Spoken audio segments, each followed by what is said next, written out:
बिस्मिल्लाहिर्रहमानिर्रहीम। अस्सलाम स्टूडेंट्स, उम्मीद करती हूँ सब खैरियत से होंगे। चलिए जी बच्चों, आज हमारे जो क्वेश्चन रहते थे एक्सरसाइज 4.3 के, तो उनको हम करते हैं कंप्लीट, क्योंकि हमने लास्ट लेक्चर में क्वेश्चन 3 तक हमने सोल्व किए थे।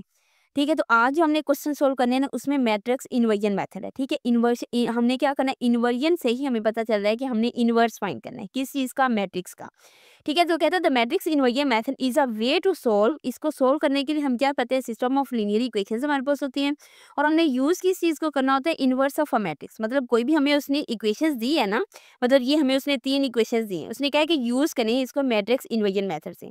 ठीक है, तो हमने क्या करना है, सबसे पहले कि इसको फॉर्म कर देना है मतलब मैट्रिक्स फॉर्म में इसको लिख देना है। ठीक है, इस जो हमें गिवन उसने इक्वेशंस दिए हैं उनको मैट्रिक्स फॉर्म में हमने राइट करना है।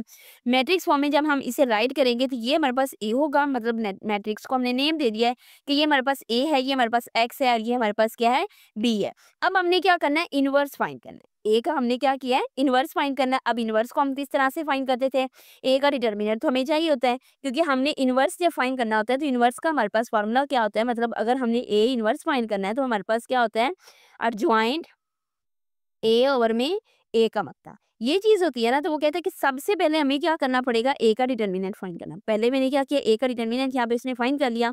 इसके बाद उसके को फैक्टर्स फाइंड करेंगे, को फैक्टर का ट्रांसपोर्ट लेंगे तो हमारे पास क्या हो जाएगा, उसका आंसर आ जाएगा। नेक्स्ट क्रैमर का रूल है। ठीक है, तो क्रैमर रूल के बाद हमारे पास ये भी उसी वे में आ जाता है, मतलब हमारे पास इक्वेशंस गिवन होती है, उसको मैट्रिक्स फॉर्म में कन्वर्ट करना होता है। यहाँ पे एक और टॉपिक है, systems of homogeneous linear equation. Homogeneous linear equation वो होती है फॉर्म जिसमें हमारे पास क्या होता है, यहाँ पे कांस्टेंट टर्म्स नहीं दी होती, यहाँ पे जीरोस की फॉर्म में दिया होता है। ठीक है, तो ये हमारे पास क्या हो जाती है, होमोजीनियस इक्वेशन। जहाँ पे यहाँ पे अगर वैल्यूज दे दी जाए तो वो नॉन होमोजीनियस इक्वेशन होती है। इसमें या तो ट्रिवियल सोल्यूशन होगा या फिर नॉन ट्रिवियल सोल्यूशन होगा। ये डेफिनेशन के तौर पे आ सकती हैं कि नॉन ट्रिवियल सोल्यूशन की डिफाइन करें और नॉन ट्रिवियल सोल्यूशन की डिफाइन करें। ठीक है, तो वो कहते हैं ट्रिवियल सोल्यूशन तब होता है जब हमारे पास एक्स वाई जी तीनों जीरो होते हैं। ठीक है, वो हमारे पास क्या होता है, ट्रिवियल सोल्यूशन होता है। नॉन ट्रिवियल सोल्यूशन ऐसा सोल्यूशन होता है जो other than the trivial solution is called a non trivial solution. ठीक है, तो गाउसियन एलिमिनेशन मेथड जो होता है वो भी सेम इसी पैटर्न पे होता है कि हमारे पास उसने होमोजीनियस इक्वेशन दे रखी होती है, तो हमने क्या करना होता है, उसको रो वाइज उसको क्या करना है, हमने सोल्व करना है, और एक्स वाई जी की हमने वैल्यूज फाइंड करनी है। मतलब जो भी हमारे पास इक्वेशन है ना, तो हमने इसमें क्या फाइंड करना होता है, एक्स वाई जी की वैल्यूज फाइंड करनी है। तो इसीलिए हम क्वेश्चन की तरफ मूव करते हैं। तो क्वेश्चन हमारे पास क्या है, क्वेश्चन नंबर 4। उसमें उसने क्या किया, उसने क्या है, solve the following system of linear equations bye matrix inversion method. ठीक है, मैट्रिक्स इन्वर्जन मेथड को हमने किस तरह से सोल्व करना है, हमने इसका इन्वर्स फाइंड करना है। ठीक है, सबसे पहले मैंने क्या किया, उसको इन मैट्रिक्स फॉर्म में कन्वर्ट कर दिया। ठीक है, मैट्रिक्स फॉर्म में लिखा, तो ये हमारे पास ए होगा, ये हमारे पास एक्स है, ये बी है।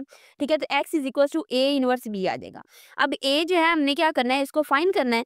इसको फाइंड हम किस तरह से करेंगे, ए का इनवर्स हम कुछ इस तरह से फाइंड करेंगे कि ए का इनवर्स फाइंड करने के लिए हमें ए का डिटर्मिनेंट लेना पड़ेगा। ए का डिटर्मिनेंट लिया, ये देखें ए का डिटर्मिनेंट हम किस तरह से लेते हैं, ये हम पहले भी प्रीवियस मतलब एक्सरसाइज में भी सोल्व कर चुके हैं कि इसका डिटर्मिनेंट हम प्लस माइनस प्लस से कन्वर्ट करते हैं। जो हमने रो कॉलम लेना है उसको हमने इग्नोर कर देना, मतलब जो फर्स्ट रो फर्स्ट कॉलम को इग्नोर किया, बाकी टर्म्स ले ली। ठीक है, +1 आ जाएगा, बाई +2 माइनस माइनस प्लस हो जाता है, +1 आ जाएगा। तो इस तरह से हम क्या करेंगे, इसका डिटर्मिनेंट फाइंड कर लेंगे। डिटर्मिनेंट फाइंड हमने इस तरह से करके देन हमने क्या करना है, हमारे पास ये आ जाएगा ए का डिटर्मिनेंट। अब हमने क्या फाइंड करना है, ए का डिटर्मिनेंट तो हमें मालूम हो गया है। अब अर्जॉइंट ऑफ ए फाइंड करना है। ठीक है, अर्जॉइंट हम इसका किस तरह से फाइंड करेंगे, A11 हमारे पास क्या होते हैं, कोफैक्टर्स होती है। ठीक है, तो यहाँ पे प्लस मैंने क्यों लिया, क्योंकि हमारे पास कोफैक्टर्स इस फॉर्म में होते हैं ना, मतलब A-1 की पावर क्या हो जाती है हमारे पास, ए मतलब जो हमारे पास फर्स्ट कॉलम है फर्स्ट रो है, तो 1 + 1 हो जाएगा। ठीक है, तो यहाँ पे जो हमारे पास रो आएगी वो चीज़ आ जाएगी। अब इनकी इवन है, मतलब उनकी पावर इवन है ना, तो ये प्लस जो होगा माइनस जो होगा इसको किस में कन्वर्ट कर देगा, प्लस में कन्वर्ट कर देगा। ठीक है, तो A11 में बाहर प्लस आ जाएगा। इसी तरह से हमने क्या फाइंड करना है, A12 फाइंड कर लेंगे, ये आ जाएगा A13। मतलब अगर हमने पहले लेना है A11 first row first column को क्या करना है, हटा देना है, बाकी वैल्यूज ले देनी। A12 लेंगे तो फर्स्ट रो और सेकंड कॉलम को हमने क्या करना है, वहां से मतलब उसे छुपा देना है, बाकी हम वैल्यूज क्या करेंगे, यहाँ पे लिख लेंगे। इसी तरह से A21 A22 A31 A32 और A33 हम क्या करेंगे, फाइंड करेंगे। अब adjoint of A11 A12 A13 जो हमारे पास वैल्यूज आएंगी ना, इसमें हमने क्या करना है, उसको पुट कर देना है। इसमें पुट करने के बाद हमने क्या करना है, इसका ट्रांसपोज ले लेना है। ट्रांसपोज लेने के बाद हमारे पास क्या आ जाएगा, अर्जॉइंट ऑफ ए आ जाएगा। अब हमने इनवर्स का फार्मूला क्या लिखा लिखा था A inverse is equal to A का डिटर्मिनेंट ओवर में मतलब एडजॉइंट ऑफ ए ओवर में ए का डिटर्मिनेंट। अब ए का डिटर्मिनेंट निकला था -2, ठीक है, तो ये एडजॉइंट ऑफ ए है, तो यहाँ पे हम ये लिख देंगे एडजॉइंट ऑफ ए ओवर में क्या हो जाएगा -2 हो जाएगा, इसको -2। अब x is equal to A inverse B था, ठीक है, x is equal to A inverse B है ना, तो हमने क्या करना है यहाँ पे b को राइट कर देना है, इनको आपस में मल्टीप्लाई करा देंगे, हमने 9th सेंस में भी मेथड किया है, ठीक है, तो यहाँ पे इसको मल्टीप्लाई किया, यहाँ से हमारे पास क्या आ जाएगी एक्स वाई जी की वैल्यू आ जाएगी, x1 के इक्वल है, y1 के इक्वल है, और z 0 के इक्वल है। अब ये यहाँ पे वैल्यूज ये इस तरह से आएगी कि हमारे पास अगर हमें मतलब हमने कंफर्म करना है कि आया कि हमारे क्वेश्चन का आंसर ठीक है या नहीं, ठीक है, तो आप ये तीनों वैल्यूज को किसी भी एक इक्वेशन में पुट कर दें, ठीक है, इक्वेशन 1 में पुट कर दें, इक्वेशन 2 में पुट कर दें, या इक्वेशन 3 में पुट करके आप लोग इसका आंसर मतलब देख सकते हैं। अगर तो left hand side right hand side के इक्वल आ जाएगी तो हमारा इक्वेशन जो है वो बिल्कुल राइट हो जाएगा, ठीक है। तो ये नेक्स्ट हम करते हैं, नेक्स्ट पार्ट में उसने क्या किया, उसने यहाँ पे x1 x2 x3 की वैल्यू दे दी, वहाँ पे x y z की फॉर्म में दिया था ना, यहाँ पे x1 x2 और x3 की फॉर्म में दिया, ठीक है। तो पहले हमने क्या करना है, इसको मैट्रिक्स फॉर्म में कन्वर्ट कर दिया, ax is equal to b है, ठीक है, तो यहाँ पे हमने क्या करना है, इसको x is equal to A inverse b लिख देंगे, ठीक है। यहाँ पे a inverse adjoint of a और में a का डिटर्मिनेंट, वही बात यहाँ पे सेम आ जाएगी। अब a का डिटर्मिनेंट हमें लेना था, हमने यहाँ पे लिख दिया, ठीक है, a का डिटर्मिनेंट हमारे पास क्या आ जाएगा 36 आ जाएगा। इसके बाद अब यहाँ पे a11 है, अब ये देखें a11 है ना, तो फर्स्ट रो फर्स्ट कॉलम को छुपा देना, बाकी वैल्यूज हमने क्या करनी है यहाँ पे राइट कर देनी है, ठीक है, ये राइट की 4 आ गया इसका आंसर। इसी तरह से a12 first row second column को छुपाना है, और ये वैल्यूज 1 -2 -3 और यहाँ पे आ जाएगा 2 आ जाएगा, ठीक है। a13 इसी तरह से फर्स्ट रो और थर्ड कॉलम को छुपा देना, बाकी वैल्यूज आ जाएंगी। अब 21 a21 मतलब दूसरी रो और पहले कॉलम को हमने क्या करना है, ये हमारे पास सेकंड रो है, ठीक है, तो ये हमारे पास पहला कॉलम है, इसको छुपा देना, 1 3 -1 और 2 आंसर आ जाएगा, ठीक है, 1 3 -1 2, तो ये इसका आंसर आ जाएगा। सेम a22 a2 a3 ए फॉर्म में हमने क्या करना है, इसको लिख देना है, इसके को फैक्टर्स फाइंड कर लेने, ठीक है। तो को फैक्टर्स फाइंड करने के बाद a33 ये देखिए इसके भी a31 a32 a33 के हमने को फैक्टर्स फाइंड किए। को फैक्टर फाइंड करने के बाद एडजॉइंट ऑफ ए वही सेम काम a11 a12 वो मैंने पहले पार्ट में क्या किया, यहाँ पे फॉर्मूला लिख दिया था, वहाँ पे हमने वैल्यूज पुट करनी है, ट्रांसपोज लिया, एडजॉइंट ऑफ ए आ जाएगा, ए का इनवर्स लिखा। अब x is equal to A inverse B है, इनको आपस में क्या किया मल्टीप्लाई करवा दिया, एक्स वाई जी की हमारे पास वैल्यू आ गई। मतलब सारी इक्वेशंस को हमने सोल्व इस वे से करना है कि हमारे पास क्या आ जाए, एक्स और वाई और जी की वैल्यू आ जाए, ठीक है। तो नेक्स्ट पार्ट 3 में उसने क्या किया, उसने कहा है कि हमारे पास 3 इक्वेशंस हैं, x plus Y plus 0 z is equal to 2 के है, 2x plus 0 y minus z is equal to 1 के, इन मैट्रिक्स फॉर्म में लिख दें इसके, a x is equal to b है और x is equal to a inverse b है।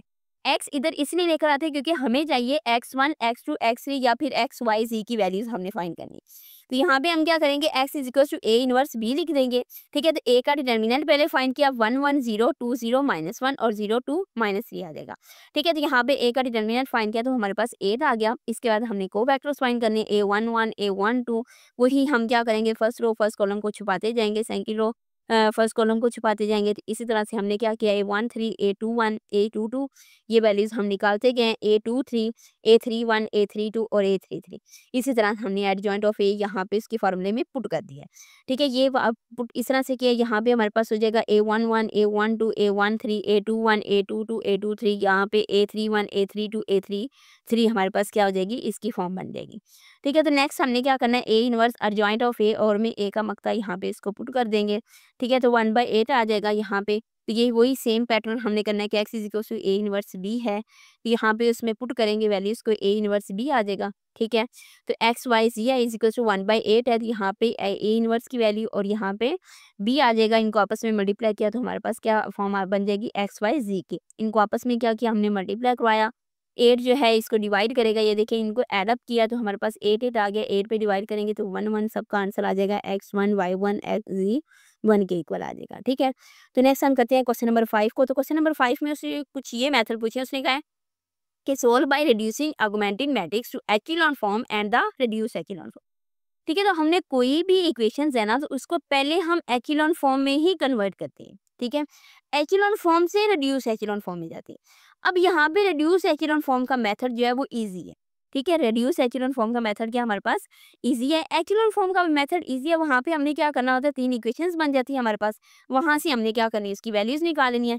सबसे पहले तो वही सेम पैटर्न हमने मैट्रिक्स फॉर्म में लिख दिया, A X is equal to B. अब इसको इस तरह से फॉर्म में लिख देना, ये कॉन्स्टेंट टर्म जो है यहाँ पे आ जाएगी, ये हमारे पास ए मैट्रिक्स है। ठीक है, तो इसको हमने क्या करना है, सबसे पहले तो हमें चाहिए होगा यहाँ पे 1, लीडिंग एलिमेंट हमारा क्या होना चाहिए, 1 होना चाहिए स्टार्टिंग पे। यहाँ पे इसने ऑलरेडी हमें 1 दे रखा है, यहाँ पे हम क्या करेंगे, कुछ भी नहीं, इसे छेड़छाड़ नहीं करेंगे। अब सेकंड फॉर्म यहाँ पे हमें 0, यहाँ पे 0 चाहिए, क्योंकि रेड्यूस एचेलॉन फॉर्म वही होती है ना जिसके डायगोनल एलिमेंट्स 1 1 होती है, बाकी सारी फॉर्म 0 होती है, इसके ऊपर या नीचे जो भी वैल्यू होती है वो क्या होती है, हमारे पास 0 होती है। अब यहाँ पे 1 है, नीचे हमने 0 करना है, तो यहाँ पे हमें चाहिए होगा कि R2 को, ये R2 है, रो 2 है, R2 को माइनस करेंगे 2R1 से, क्योंकि 2 से मल्टीप्लाई करेंगे, 2 माइनस 2 करेंगे, यहाँ पे 0 आ जाएगा। इसी तरह से R3 माइनस 5R1, ये देखिए मैंने सेम वैसे मतलब रोज लिख दी है कि मैंने ये काम यहाँ पे किया है। अब यहाँ पे इसको करते कराते ये हमारे पास इसकी क्या आ जाएगी, वैल्यू आ जाएगी। नेक्स्ट उसने कहा है कि हमारे पास यहाँ पे -1 है, यहाँ पे -6 है, हमें यहाँ पे चाहिए +1। ठीक है, क्यों, क्योंकि यहाँ पे हम +1 करेंगे, यहाँ पे +1 आ जाएगा, तो यहाँ पे R2 को माइनस करेंगे 2R1 के साथ, या फिर R1 को माइनस करेंगे 2R2 के साथ, तो वो क्या हो जाएगा, यहाँ पे 0 फॉर्म बन जाएगी इसकी। अब नेक्स्ट हमने क्या करना है, इस -6 को और 7 को भी खत्म करना है। ठीक है, 7 की जगह पे हमने 1 बनाना है, यहाँ पे 0 लेकर आना है। अब यहाँ पे मैंने किया R1 माइनस 2R2 और R3 को प्लस किया 6R2 के साथ, हमारे पास यहाँ पे -23 आ जाएगा। ठीक है, तो नेक्स्ट हमने क्या करना है इसको, देखिए इस फॉर्म में करेंगे कि हमारे पास आ जाएगा यहाँ पे 23 है, तो इसको डिवाइड कर देंगे -1/23 के साथ, क्योंकि -1 मतलब -23 था ना, तो -1/23 के साथ डिवाइड करेंगे, तो यहाँ पे पॉजिटिव 1 आ जाएगा। ठीक है, तो यहाँ पे 12 और में 23 आ जाएगा। अब यहाँ की ये इक्वेशन तो होगी सेट। अब मुझे यहाँ पे 0 करना है, यहाँ पे 0 करना है। ठीक है, यहाँ पे 8 को खत्म करना है और -5 को खत्म करना है। अब यहाँ पे 0 करने के लिए मुझे क्या करना पड़ेगा, R1 माइनस करेंगे, R1 को माइनस करेंगे इस 8 R3 के साथ, क्योंकि यहाँ पे 8 होगा, यहाँ पे 8 होगा, तो माइनस करेंगे तो वो 0 बन जाएगा। ठीक है, तो यहाँ पे 0 बन गया। अब R2 + 5 R3 करेंगे, क्यों, क्योंकि R2 हमारे पास -5 है, जब +5 करेंगे तो वो -5 + 5 से कैंसिल आउट हो जाएगा, कि यहाँ पे 0 आ जाएगा। ये देखिए हमारे पास क्या हो गई, इसकी रेड्यूस एचेलॉन फॉर्म बनेगी। ये x1 है, ये x2 और ये x3 है, x1 x2 x3 की वैल्यूज आ जाएंगी। बहुत ही इजी मेथड है। ठीक है, तो नेक्स्ट पार्ट में भी इसी तरह से पहले उसको हमने क्या करना है, मैट्रिक्स फॉर्म में कन्वर्ट करना है। मैट्रिक्स फॉर्म में कन्वर्ट करने के बाद उसको रेड्यूस एचेलॉन फॉर्म में कन्वर्ट करेंगे। 1 to 1, यहाँ पे रीडिंग एलिमेंट्स 1 है, तो कोई इशू नहीं है, इसको हमें हमने छोड़ देना है। इसके नीचे 0 बनाने की कोशिश करेंगे, तो ये ऑपरेशन हमने यहाँ पे अप्लाई किया, तो यहाँ पे क्या बन गई, हमारे पास 0 0 बन गई। नेक्स्ट वो कहता है कि 1 2 3, अब यहाँ पे -c है, तो यहाँ पे मैंने क्या किया, -1/3 के साथ डिवाइड कर दिया, यहाँ पे 1 आ जाएगा और ये 0 का 0 है। ठीक है, ये तो इक्वेशन होगी सेट। अब इस इक्वेशन को हमने करना है। अब इस इक्वेशन को करने के लिए इसको इसमें से माइनस करेंगे, तो ये देखिए हमारे पास क्या आ जाएगा, यहाँ पे 0 आ जाएगा। ठीक है, R1 को माइनस किया मैंने 2 R2 के साथ, R3 को प्लस किया R2 के साथ, ये फॉर्म हमारे पास बन गया। नेक्स्ट मैंने क्या करना है, यहाँ पे -3 है, तो इसको डिवाइड करूंगी किसी न किसी चीज़ के साथ कि यहाँ पे 1 आ जाए। अब ये 1 आ गया और इस चीज़ को हमने 0 करना है, इसको इसमें से माइनस कर दूंगी, तो ये 0 आ जाएगा। यहाँ से हमें क्या मिल जाएगी, एक्स वाई जी की वैल्यू मिल जाएगी। ठीक है, तो ये मैंने राइट कर दिया। अगर आप लोग एचेलॉन फॉर्म से करेंगे ना, तो वो भी सेम आंसर देगा। ये देखिए हम एक एचेलॉन फॉर्म से करते हैं, तो यहाँ पे भी x1 x2 x3 की वैल्यू इसने फाइंड करने को कहा है। यहाँ पे मैट्रिक्स फॉर्म में मैंने इसको लिख लिया, a रेशियो b की वैल्यू यहाँ पे कांस्टेंट टर्म आ जाएगी।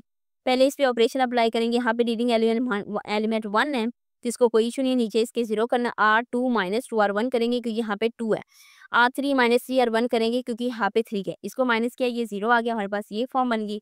अब यहाँ पे था -7, इसको +7 करना है, तो +7 करना है और 7 को खत्म भी करना है, तो -1/7 से इसे डिवाइड कर दिया। ये डिवाइड करने के बाद हमारे पास कुछ वैल्यूज यहाँ पे बनी। अब ये देखिए हमारे पास 3 इक्वेशंस बन गई है ना, मतलब ये हमारे पास z इज इक्वल टू इस फॉर्म की है। ठीक है, z की वैल्यू निकली, ये देखिए मैंने इस तरह से लिख दिया है, लेकिन हम यहाँ पे हमने क्या करना है, x3 लिखना है। पहली फॉर्म क्या बनी है, x1 + 4x2 + x3 is equal to किस चीज़ क्या, 2 क्या। ये फॉर्म मैंने लिख दिया, ये हमारे पास एचेलॉन फॉर्म होती है। इसको हम आगे रिड्यूस भी कर सकते हैं। ये देखें, इसको इसमें से माइनस करें तो यहाँ पे क्या आ जाएगा, इसको मतलब इस फॉर्म को हमने इस टर्म में से इस रो को इस रो में से माइनस किया, तो यहाँ पे 0 आ जाएगा। अब इसको 4/7 से डिवाइड करेंगे, तो यहाँ पे भी कुछ फॉर्म बन जाएगी। ये चीज़ हमने इसको इसमें से माइनस करेंगे, तो ये भी 0 आ जाएगा, तो ये वो रिड्यूस एचेलॉन फॉर्म बन जाएगी। ये एचेलॉन फॉर्म है। यहाँ पे मैंने क्या किया, 3 इक्वेशंस लिख दी हैं। x1 + 4x2 + x3 is equal to ji. x3 की वैल्यू ये है। अब x3 की वैल्यू हम इसमें पुट करेंगे, तो वहाँ से x2 की वैल्यू निकल आएगी। ये देखें एलसीएम वगैरह लेके इसको सोल्व किया है, तो यहाँ पे x2 की वैल्यू निकली। अब मुझे चाहिए x1, तो जो x3 x2 की वैल्यू निकली यहाँ पे मैं पुट कर दूंगी। पुट करने के बाद हमारे पास क्या आ जाएगा, x1 61 और में 16, तो ये सेम वही वैल्यूज़ आएँगी अगर हम इसे रेड्यूस एक्चुअल फॉर्म से कन्वर्ट करेंगे तो। अब आप लोगों ने मैंने ये पहले भी बात की है कि अगर आप लोगों को लग रहा है कि मेरा क्वेश्चन ठीक नहीं है या मेरा आंसर ठीक नहीं है, तो इन तीनों इक्वेशंस की वैल्यूज़ को किसी भी इक्वेशन में आप लोग पुट करके इसे देख सकते हैं कि कि आपका आंसर ठीक है या नहीं। अगर तो left hand side right hand side के इक्वल आ गया ना, तो हमारे पास क्या हो जाएगा, हमारा आंसर जो है वो बिल्कुल राइट हो जाएगा। तो नेक्स्ट क्वेश्चन नंबर 6 को करते हैं। क्वेश्चन नंबर 6 में इसने क्या किया, solve the system of homogeneous linear equation. पहले हमारे पास यहाँ पे कांस्टेंट टर्म्स होती थी, वो नॉन होमोजेनियस होती थी। यहाँ पे क्या हमारे पास ना कांस्टेंट टर्म नहीं है, तो ये हमारे पास क्या हो जाएगी, नॉन होमोजेनियस इक्वेशन बन जाएगी। ठीक है, तो नॉन होमोजेनियस इक्वेशंस में हमने क्या करना है, यहाँ पे मतलब होमोजेनियस इक्वेशन है तो यहाँ पे सेम वही पैटर्न हम लिखेंगे। यहाँ पे पहले कांस्टेंट हम लिख देते थे, अब यहाँ पे 0 0 लिखेंगे। 0 0 लिखने के बाद ये देखिए, इसको पहले हमने क्या करना है, एचेलॉन फॉर्म में कन्वर्ट करना है। ठीक है, तो एचेलॉन फॉर्म में कन्वर्ट करेंगे, R2 - 2R1 आ जाएगा। ठीक है, यहाँ पे 2 है, अब यहाँ पे 5 है तो 5R1 आ जाएगा। ठीक है, यहाँ पे 1 4 - 2 0 1 -9/7 0 आ जाएगा। अब -1/7 के साथ मैंने क्या किया, यहाँ पे इसको डिवाइड कर दिया। ठीक है, -1/7 और +1/18 के साथ डिवाइड किया, तो यहाँ पे -1 और 1 रह जाएगा। ठीक है, तो 1 4 - 2 0 1, अब ये मेरे पास 3 इक्वेशंस बन गई हैं। अब R3 को प्लस करना है R2 के साथ, तो ये फॉर्म बनेगी। फिर इसके बाद मैंने -7/2 जो हम यहाँ पे है, इसको इस R3 के साथ डिवाइड करेंगे तो यहाँ पे 1 आ जाएगा। अब z किस चीज़ के इक्वल है, हमारे पास 0 के इक्वल है ना, तो z जब 0 के इक्वल है तो यहाँ पे हम z लिख देंगे। और नेक्स्ट टर्म हमारे पास क्या है, y -9/7 z is equal to किस चीज़ के है, 0 के है। तो यहाँ पे z 0 पुट करेंगे तो y भी 0 आ जाएगा। उसी तरह से फर्स्ट मतलब टर्म में हम पुट करेंगे तो वो भी चीज़ क्या आ जाएगी, 0। ये हर इक्वेशन में ऐसे नहीं होता, ये एक फर्स्ट पार्ट था जिसमें तमाम x y z 0 हैं। अब यहाँ पे ये 0 है तो ये ट्रिवियल सॉल्यूशन है। ठीक है, अगर ज़ीरोज़ ना होते तो वो नॉन ट्रिवियल सॉल्यूशन हो जाना था। यहाँ पे x1 x2 x3 आ जाएगा, वही सेम पैटर्न हमने क्या किया, यहाँ पे राइट किया, इसलिए हमने रोज ऑपरेशंस लगाए यहाँ पे, ये हमारे पास इसकी फॉर्म बन गई। अब ये टर्म हमारे पास 0 बन गई है। ठीक है, ये एक रो पूरी ही 0 बन गई है। अब यहाँ पे हमें क्या करना पड़ेगा, हम मैथ के हैं स्टूडेंट्स, तो हमारे पास अगर 2 रोज़ हैं और 3 वैल्यूज़ हमने फाइंड करनी है, मतलब उसने 2 रोज़ दे रखी हैं, 2 इक्वेशंस दे रखी हैं, 3 वैल्यूज़ फाइंड करनी है, तो हमें मतलब कुछ ना कुछ लेट करना पड़ेगा। लेट करेंगे तो हमारी वैल्यूज़ आएँगी ना, तो यहाँ पे मैंने क्या किया, यही फॉर्म को मैंने यहाँ पे लिखा, x1 + 4x2 + 2x3 = 0 क्या, x2 + x3 = 0। अब मैं x3 को लेट कर लिया कि लेट x3 t के इक्वल है। ठीक है, तो x2 + t = 0, तो x2 - t के इक्वल आ जाएगा। इसी x3 और x2 की वैल्यू यहाँ पे पुट करेंगे, हमारे पास x1 आ जाएगा 2 के t के इक्वल, तो ये लिख दिया। अब हमने क्या करना है, चेक करना है कि आया कि हमारा आंसर ठीक है या नहीं। ये इस फॉर्म में मैंने एक क्वेश्चन जो था वो चेक कर लिया है, तो आप लोगों ने भी इस तरह से चेक कर लेना है कि आप लोगों का क्वेश्चन ठीक है या नहीं। तो यहाँ पे हमने क्या की, टी की वैल्यूज पुट की, किसी भी इक्वेशंस में पुट कर ली। अब 0 = 0, तो आंसर इज राइट आ जाएगा। ठीक है, तो ये टी कुछ भी हम टी में पुट कर सकते हैं, 0 को पुट कर सकते हैं, 1 पुट कर सकते हैं, 2 पुट कर सकते हैं, तो ये इनफाइनाइट मैनी सोल्यूशन दे देगा। ठीक है, तो यही फॉर्म में इस फॉर्म में लिखा। यहाँ पे मैंने कुछ ऑपरेशंस लगाई, यहाँ पे R2 - R1 R3 - 2R2 2R1, तो इसको इसमें -1/3 R2 के साथ किया, -1/3 R3 के साथ किया, ये R3 - R2, तो वही मैंने एचेलॉन फॉर्म बनाई। यहाँ पे ये 0 हो जाएगा। फिर मैंने लेट कर लिया x3 = t के इक्वल है, तो ये t के इक्वल है तो x2 की वैल्यू आ जाएगी। तो x2 और x3 की वैल्यूज पुट करेंगे तो यहाँ से x1 की वैल्यू आ जाएगी, ये -3t 2t और t आंसर आ जाएगा। ठीक है, तो नेक्स्ट क्वेश्चन में उसने क्या किया है, क्वेश्चन नंबर 7 में उसने हमें ट्रांसफॉर्मेशन मैट्रिक्स की वैल्यू जो थी वो ट्राइंगल हैज वर्सेस एट, एक ट्राइंगल है तो उसके ये जो पॉइंट होते हैं ये हमारे पास क्या होते हैं, वर्सेस होते हैं। ठीक है, वो कहते हैं वर्सेस ए जो है वो हमारे पास कोई भी पॉइंट दे दे, ए 4 1 है, बी -2 5 है, सी 0 -3 है, find the vertices of the reflected triangle over the Y axis using a transformation matrix. अब हमें वैल्यू पता है, ट्रांसफॉर्मेशन मैट्रिक्स की वैल्यू क्या है, -1 0 1।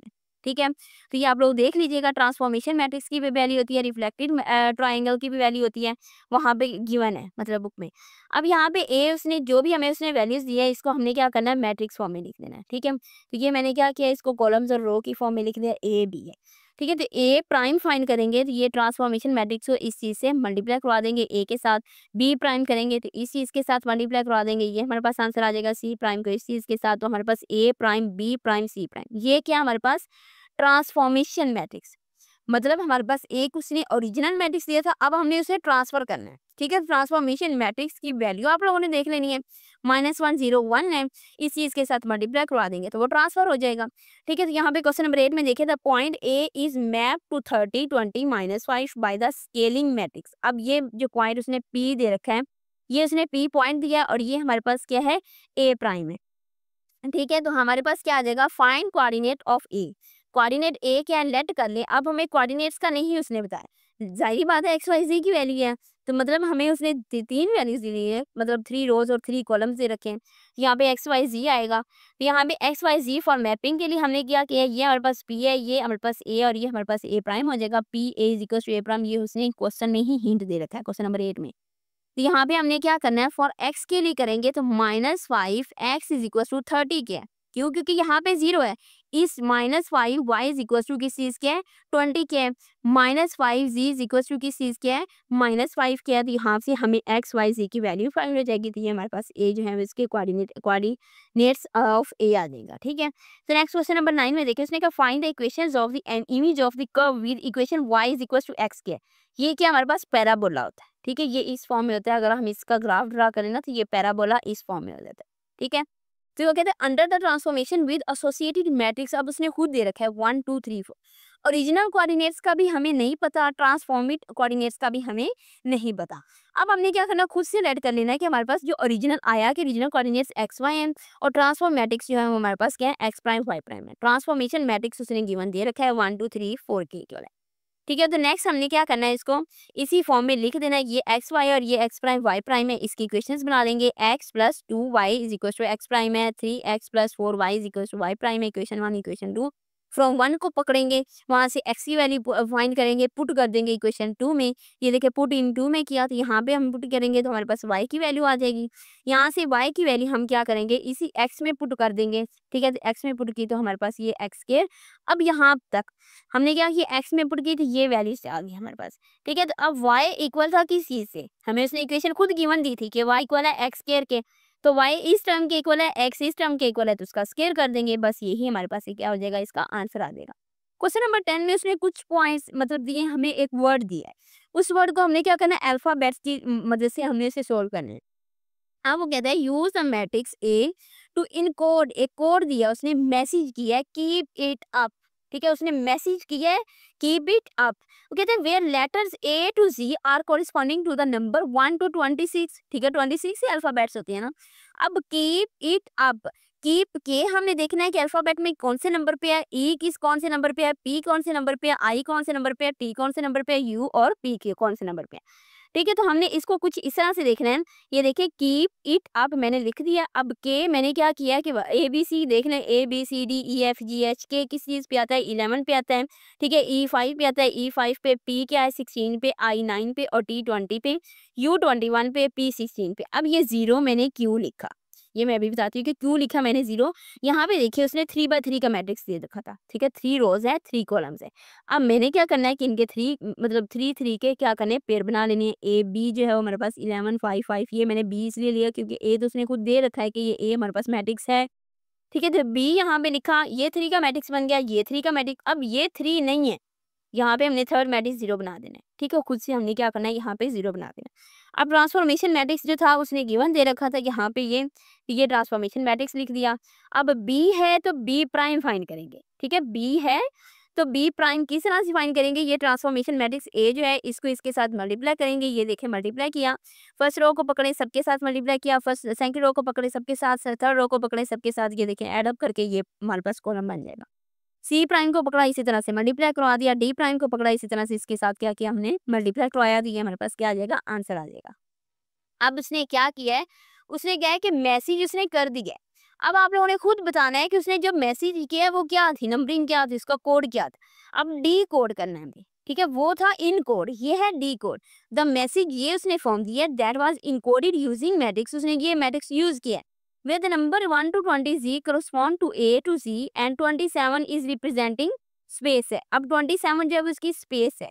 अब ए उसने दे रखा है नीड टू फाइंड इनवर्स, इसका इनवर्स फाइंड करेंगे। ठीक है, हमें जरूरत है यहाँ पे ए इनवर्स फाइंड करने की, तो इसको हम किस फॉर्म में करेंगे, रेड्यूस एचेलॉन फॉर्म में कन्वर्ट कर दें। ठीक है, कुछ ऑपरेशंस अप्लाई किया, R2 minus R1 R3 minus 2 R1 minus R3 minus के साथ मल्टीप्लाई करवा दिया, R1 minus R2 R3 plus R2, इसको करते कराते हमारे पास क्या आ जाएगा, ये इनवर्स फाइंड करने के लिए यहाँ पे बी हमने क्या किया, आइडेंटिटी मैट्रिक्स लगाया। ठीक है, यहाँ पे सिर्फ कोई हमें इक्वेशन नहीं दी ना, अगर इक्वेशन देता, होमोजीनियस देता या नॉन होमोजीनियस देता तो वही हम यहाँ पे लगा लेते। अब यहाँ पे ये रेड्यूस एक्चुअल फॉर्म में कन्वर्ट हो गया। ठीक है, तो यहाँ पे ए का इनवर्स इस फॉर्म में आ गई, ये ए का इनवर्स है। अब बी जो है वो इक्वल है किस चीज के, ये मतलब 1 2 -1 के। बी फाइंड करना है, इसको मैंने बी का नाम दे दिया। ठीक है, ये बी है, ये सी है और ये डी है। ठीक है, तो बी की वैल्यूज क्या थी, 11 20 और 43 यहाँ पे लिखा, और ये बी मतलब ए इनवर्स जो वैल्यू है यहाँ पे लिखी, इसको आपस में मल्टीप्लाई किया आ गया। सी को ये मल्टीप्लाई किया तो ये फॉर्म आ गई, डी को ये मल्टीप्लाई किया तो ये आ जाएगा। तो हमारे पास उसने क्या किया, उसने क्या है कि 8 15 12, ठीक है, 4 27 उसने कहा था कि स्पेस है, क्योंकि अल्फाबेट में नंबर 1 to 26 होते हैं। ठीक है, 6 9 18 5। अब हमने देखना है कि 8 पे कौन सा नंबर है, 15 पे कौन सा नंबर है, 12 पे एल है, 4 पे डी है। अब ये क्या वर्ड बन जाएगा, होल्ड। ठीक है, होल्ड बन गया। 27 पे स्पेस है, उसने खुद कह दिया था कि 27 पे क्या हमारे पास स्पेस है। उसने कहा है ना कि हमारे पास ए टू जी क्या है, 27 इज अ स्पेस है, यहाँ पे स्पेस लगा देंगे। अब 6 पे एफ है, 9 पे आई है, 18 पे आर है और 5 पे ई है, तो ये हमारे पास क्या बन जाएगा, होल्ड 5। पहले उसने हमें कोड दे रखा था, हमने क्या की, उसकी वैल्यूज को मतलब उसे ट्रांसफॉर्म किया। अब उसने ट्रांसफर करने के बाद कहा है कि इसका कोड फाइंड करे, तो ये होल्ड फ्री है। चलिए अब बच्चों हमारी एक्सरसाइज हो जाती है कंप्लीट। ठीक है, तो नेक्स्ट लेक्चर में हम करेंगे एक्सरसाइज, नेक्स्ट चैप्टर को स्टार्ट करेंगे। तो तब तक के लिए अल्लाह हाफिज़, अपना बहुत बहुत ख्याल रखिएगा। मेरे चैनल को लाइक और सब्सक्राइब जरूर कर दीजिएगा।